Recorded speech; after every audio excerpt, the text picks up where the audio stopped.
What if feeling lost isn't the problem, but the beginning of the solution? Most people panic when they don't recognize themselves anymore. They label it as a crisis, a breakdown, or even failure. But in the eyes of Carl Jung Psychology, that moment of confusion is actually sacred. It's not a mistake. It's a signal that your unconscious mind is trying to awaken you. The job you suddenly hate, the relationships that no longer fit, the inner emptiness you can't name. They're not accidents, they're signs. You're not falling apart. You're shedding layers of who you never truly were. It's uncomfortable, yes, but discomfort is the invitation to finally become real. For Jung, the most powerful transformations begin not in clarity, but in collapse. When your identity starts to crumble, it's not because you're weak, it's because your individuation process is ready to start. The mask you've worn for years begins to itch. The path that once made sense now feels meaningless. And beneath it all, a quiet voice begins to whisper, "There's more." This is when the shadow work intensifies. Everything you've suppressed, insecurities, forgotten dreams, buried pain, starts to surface. But here's the thing, it's not here to punish you, it's here to free you. Because until you meet your shadow, you can't step into your light. If you've been feeling disconnected, restless, or like you're losing control, that might be the best thing that's ever happened to you. You see, the journey back to yourself doesn't begin with finding the answers. It starts with questioning everything. Even the silence has meaning. The unconscious mind often speaks through confusion, symbols, and even the ache in your chest you can't explain. And while everyone else may think you're off course, the truth is, you're exactly where you need to be. You're not broken, you're not behind, you're simply becoming who you were always meant to be. And that process, it changes everything. Many people wake up one day and whisper to themselves, "I feel lost." And almost immediately shame kicks in, as if not knowing where you're going is a failure. But Carl Jung Psychology offers a radically different perspective. What if this feeling of being lost is actually a sign that you're waking up? That you're no longer hypnotized by roles, goals, and expectations that never really fit you. Feeling lost isn't the end. It's the space between who you were taught to be and who you're meant to become. It's the in-between where everything is shifting. Your beliefs, your identity, your path. And that's exactly where the individuation process begins. Jung described this as a sacred phase, a moment when the unconscious mind starts stirring, nudging you to look inward instead of outward. Think of it like fog rolling in on the road you always traveled. Suddenly, you can't see ahead, and the usual signs don't work anymore. That doesn't mean you're broken. It means your inner compass is trying to reroute. And that's uncomfortable, because letting go of certainty feels like losing control. But as anyone on the path of shadow work learns, surrendering the map is often how we finally arrive. Not at a destination, but at ourselves. We live in a culture that worships clarity, direction, 5-year plans. But life doesn't always follow a straight line, and the soul definitely doesn't. It spirals, it dives, it disappears and returns. And if you're feeling lost right now, maybe you're not off track at all. Maybe you're finally stepping off someone else's path and beginning to sense your own. This is when the voice inside you starts whispering louder than the voices around you. It might sound like confusion, but it's actually your truth unfolding, slowly, patiently, beneath the surface. This is the shadow work in motion. The old ego dissolving to make room for something real. And just like a forest seems disorienting when you first leave the path, your inner terrain will challenge you too. You'll second guess, overthink, crave certainty. But this is not a dead end. It's a doorway. Every great transformation begins in the unknown. And according to Carl Jung, those who dare to stay present in that darkness eventually find the light was never gone. It was simply hidden inside. Which brings us to the next phase. Why it often feels like everything in your life is falling apart. One of the most terrifying moments in anyone's spiritual growth is when their life begins to crumble from the inside out. Suddenly, Things that used to make sense, your job, your friendships, even your identity, start to feel foreign. But what if this collapse isn't destruction, but transformation? Carl Jung Psychology teaches that the individuation process often begins with a symbolic death, not a literal one, but the dissolution of the false self, the persona you built to survive, to please, to fit in. And when that self starts to die, it feels like your world is breaking down. It's common to panic in these moments. People ask, why am I losing everything? But what you're actually losing is everything that no longer aligns with who you're becoming.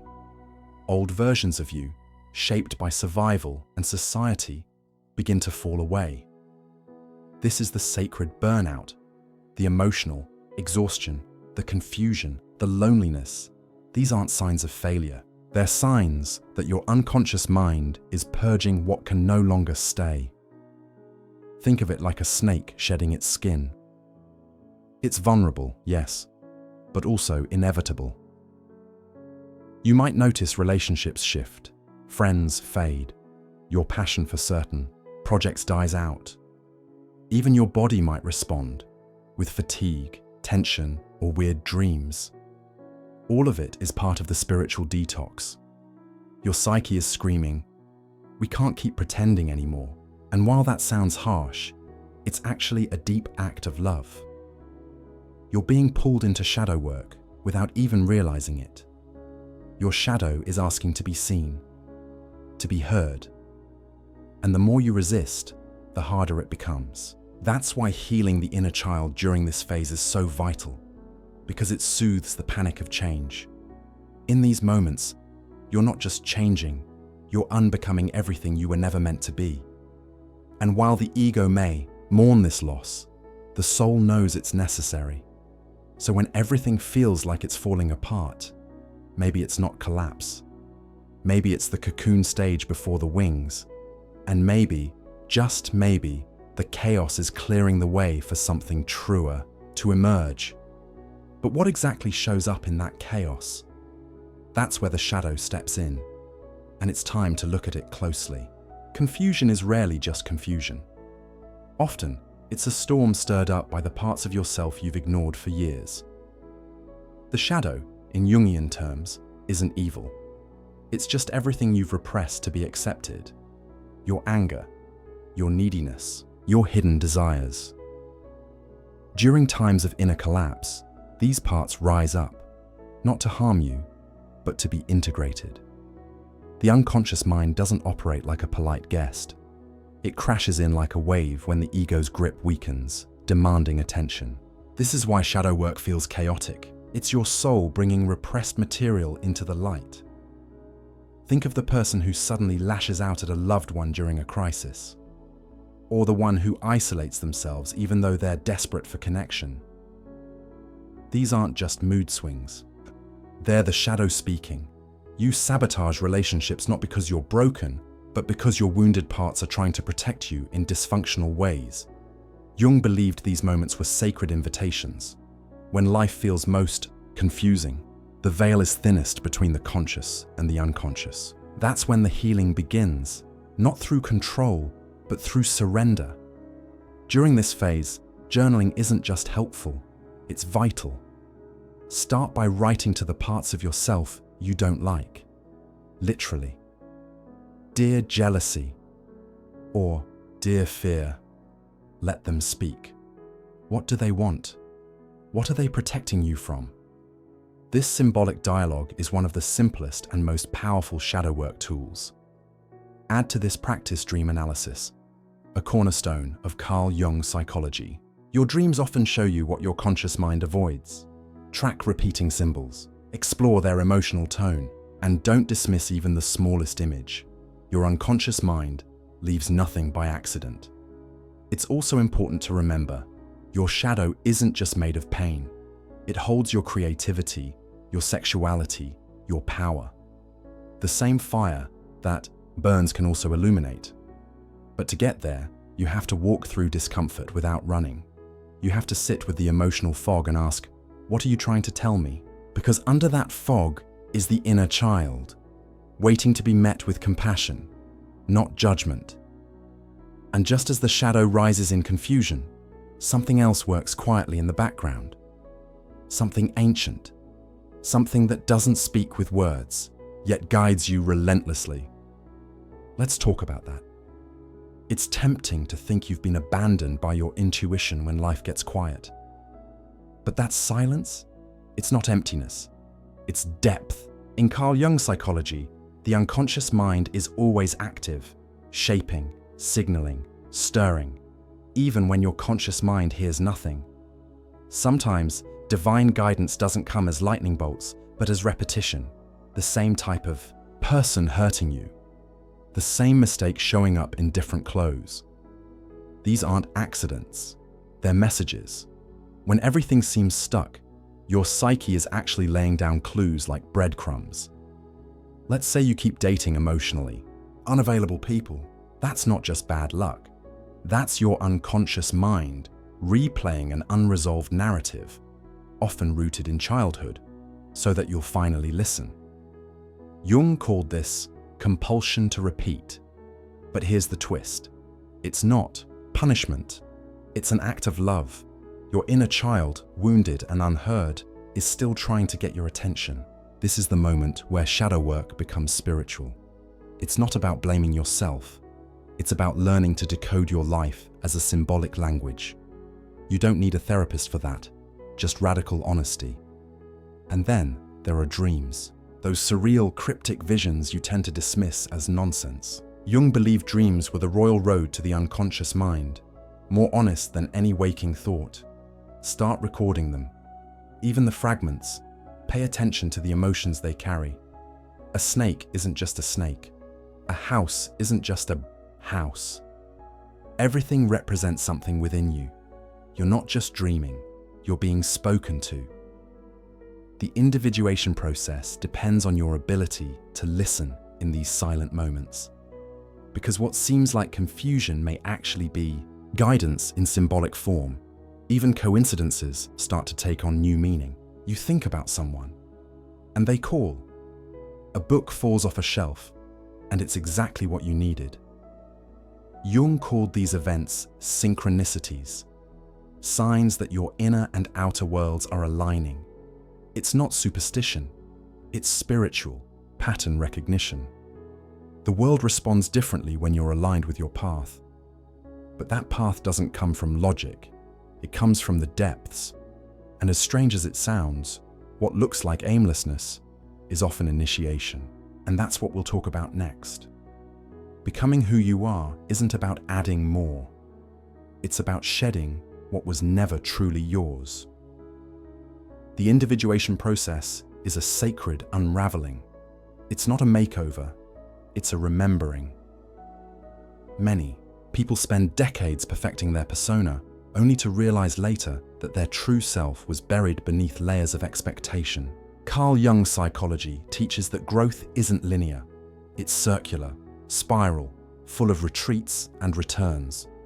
You revisit old wounds with new awareness. You re-encounter old patterns, but this time you respond differently. That shift, quiet yet powerful, means you're evolving. One of the most underrated tools in this journey is symbolic practice. Lighting a candle for your inner child, writing letters to past selves, or creating dream journals. These aren't just rituals. They're bridges to the unconscious mind. They help bypass the logical brain and tap into the soul. If you felt drawn to tarot, nature, poetry, or even silence, follow that instinct. These aren't distractions, they're mirrors. The external reflects the internal. The moment you honor that connection, you stop needing permission to be whole. You just are. And with that wholeness comes a quiet revolution. Your relationships shift. You stop chasing validation and start creating resonance. You begin to attract people who recognize your light, not your mask. You speak less, but say more. You act from depth, not defense. Shadow work no longer feels like a battle, but a conversation with the forgotten parts of you. You're no longer trying to be better, you're becoming truer. And that truth radiates, not loudly, but unmistakably. The kind of glow you can't fake, the kind of peace you don't have to perform. This is not about perfection, it's about presence. It's about returning to yourself so fully that even your pain has a place at the table. And from that table, something extraordinary rises. Authenticity, yes, but also power. The real kind.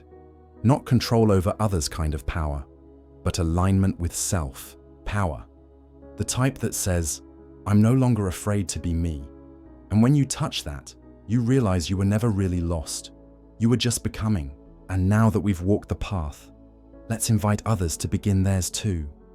So what if you're not lost at all? What if everything falling apart right now is actually falling into place? Just not in the way your old self expected. Jung didn't see confusion as failure. He saw it as transition. You're not collapsing. You're unfolding. Like a seed breaking open to become a tree, pain often precedes purpose. It's uncomfortable, yes, but deeply necessary. The ego wants comfort, but the soul craves truth. And when truth calls, everything fake starts to shake. That's not a breakdown. That's the beginning of your breakthrough. Start by recognizing this. The ache you feel is a sign that your soul is alive, that something within you refuses to settle for a life half-lived.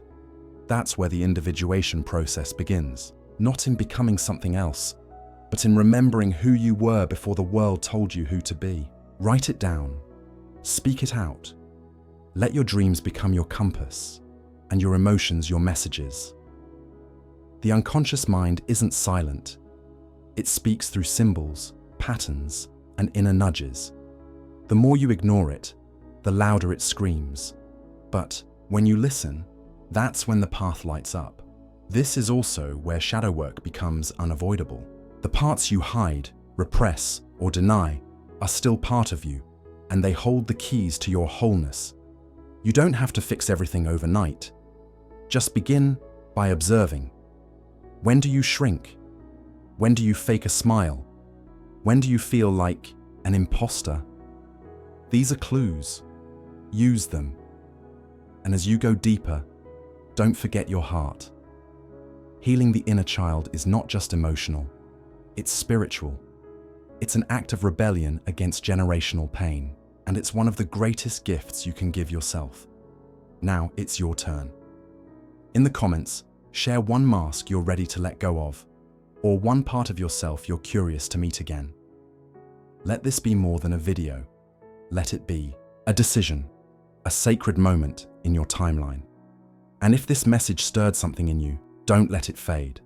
Subscribe to the channel, turn on notifications, join a community of souls who are tired of pretending and ready to wake up. Because here's the truth, you're not lost. You're becoming who you really are. And that, my friend, is the most powerful journey you will ever take.